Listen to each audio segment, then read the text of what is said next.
Shalom Vacha, on a pu étudier aujourd'hui le Tosfot dans Daftet, qui lui veut nous dire qu'a priori le chiyuv de prélever le maaser, aser te aser, est un chiyuv minatora, mais qui ne porte uniquement que sur la récolte. Pourquoi? Parce que là-bas le contexte du pasouk, c'était les récoltes. Sur ça, Tosfot il pose la question d'où est-ce qu'on sait que tous les gains, tous les actes de commerce, tout le business, tout l'argent qui peut être récupéré sur des actions commerciales, comment est-ce qu'on sait que c'est aussi également inclus dans le chiyuv de maaser?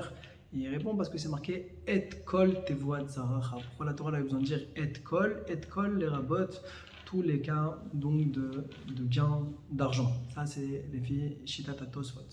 Tosfot a en même temps précisé le cas d'une personne qui ne donnerait pas correctement son maaser, alors qu'à la finale, son champ ne produira que justement la quantité qu'il était normalement redevable du maaser. Il a apporté un sipour avec justement une personne qui avait hérité de son père d'un champ et qui n'a pas continué à donner le maaser comme il en avait l'habitude.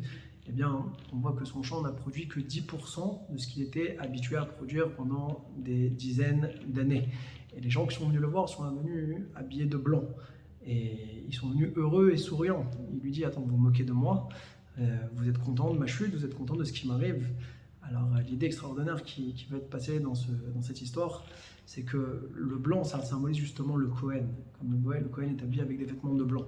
Et ils lui ont dit quelque part, jusqu'à présent, hein, toi tu étais le Baal Habayit, et Akadosh Baruch Hu était le Kohen à qui tu reversais les 10%. Et maintenant que tu n'as pas donné le maaser, alors c'est toi qui joues le rôle du Kohen, et c'est pour ça que toi maintenant ton champ ne produit que 10%. C'est entendu que Akadosh Baruch Hu il est redevenu le Baal Habayit de ce champ-là.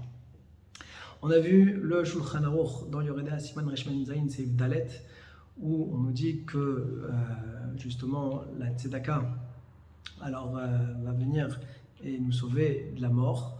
Elle peut aussi également apporter Arichut Shamim, comme ça il dit le Shach. Et le Rama précise que sur le maaser, c'est seulement sur le maaser qu'on peut venir et mettre à l'épreuve Akadosh Baruch Hu. On a vu le Pitrei Tshuva qui nous dit que tout ce qui est marqué qu'on a le droit de mettre à l'épreuve Hachem, c'est seulement si notre intention, d'accord, est pour s'enrichir. Comme ça, il rapporte au nom du Sefer Mishnat Chachamim. Par contre, si on a une kavana différente, comme par exemple pour la guérison d'un proche, etc., alors ça ne marcherait pas.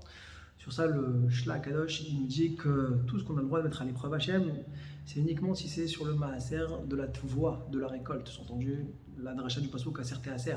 Par contre, si c'est sur le maaser de l'argent, ça, on n'aurait pas le droit de venir et mettre à l'épreuve Hachem. Le Aruch HaShulchan vient et contredit ce qui a été marqué dans le Pitrei Tshuva ou bien dans le Shla, en disant que tout d'abord la tzedaka, c'est vrai que c'est un mécor de bracha, et ceux qui donnent la tzedaka, dans le maaser, ils verront une bracha dans leur argent, comme c'est un maaser bekol yom. Et il dit, il n'y a pas de raison de dire qu'il faut faire une distinction entre la tzedaka et le maaser de l'argent, par exemple, avec le maaser de la récolte. Il n'y a pas de logique à distinguer.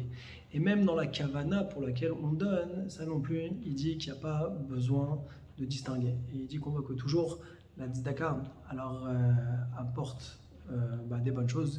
Il donne la preuve avec Tzifrit qui a donné un gâteau à Eliyahu Navi et que ça l'a sauvé de la famine, ou bien avec le cas de Yitro qui a donné du pain à Moshe Rabbeinu, qui l'a amené, qui va devenir son gendre. Et il dit à l'inverse, on voit que dans la Torah, quand on refuse la tzedaka, comme par exemple Ammon et Moab, eh bien on voit qu'ils sont éloignés, Chazak ou Baruch.